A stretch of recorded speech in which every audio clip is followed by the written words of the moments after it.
আজকে আমি তোমাদের দেখাতে চলেছি আমি জন্মদিনে কী কী গিফট পেলাম। আর আমাকে অ্যাসিস্ট করে দিচ্ছিল দিদি আর টুইটি। তো এবার আসি, এই জামাটা দিয়েছে আমাকে মাসি, লিপস্টিকটা দিয়েছে দিদি, লিপস্টিকের কালারটা কিন্তু সেই, আর এই ব্রেসলেটটা দিয়েছে দিদি আর জামাইবাবু। এই ব্রেসলেটটা পেয়ে আমি যে কী খুশি কী বলবো। সারা দিন এটা নিয়ে নাচানাচি করেছে, আমার সাথে টুইটিও করেছে, মানে সেই লেভেলের পাগলামি। আর আমি একা একা পড়তে পারছিলাম না বলে তাই দিদি আমাকে পরিয়ে দিচ্ছিল। ব্রেসলেটটা পেয়ে তো আমি সত্যি খুব খুশি।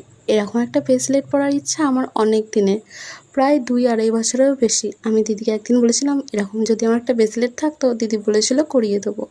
ফাইনালি আজকে সেই দিনটা। আর এই নাকেরটা দিয়েছে মা, কারণ আমার নাকেরটা অক্ষয় তৃতীয়ার দিন হারিয়ে ফেলি।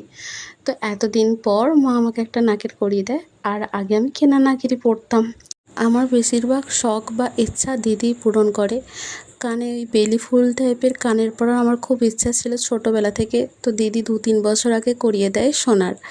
তো ওই একটা ইচ্ছা পূরণ করে। আর একটা সাইকেল, লেডিবার সাইকেল, 5-6 থেকে ইচ্ছা ছিল লেডিবার সাইকেল চাপবো, সেটা হয়নি। কলেজের শেষের দিকে সাইকেলটা পাই, যখন দিদি সবে সবে চাকরিতে ঢোকে, ও ইনকাম করতে শুরু করে, তখন ও আমাকে সাইকেলটা কিনে দিয়েছিল। সাথে দাদুও কিছু দিয়েছিল, মানে ওর কিছু কম পড়েছিল, তখন দাদুও দিয়েছিল। দাদু, আমি আর ও মিলেই সাইকেলটা এনেছিলাম, আমার এখনও মনে আছে।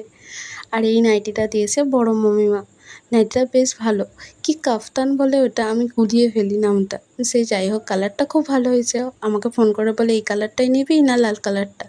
আমি বললাম না না, এই কালারটাও তো বেশ ভালোই লাগছে। আর ছোটো মামা দিয়েছে এই যে এই হারটা, কিউট না? হারটা তো আমার খুব ভালো লেগেছে, রেখে দিয়েছি, কোনো অকেশনে পরবো। এখন একবার পরে দেখছিলাম কেমন লাগে। হ্যাঁ, কেক কাটার সময় এই হারটাই পরেছিলাম, মানে পরে আবার খুলে রেখে দিয়েছিলাম। ভিডিও করা হয়নি তো, তাই আবার ভিডিও করে নিলাম। আজকের মতো টাটা।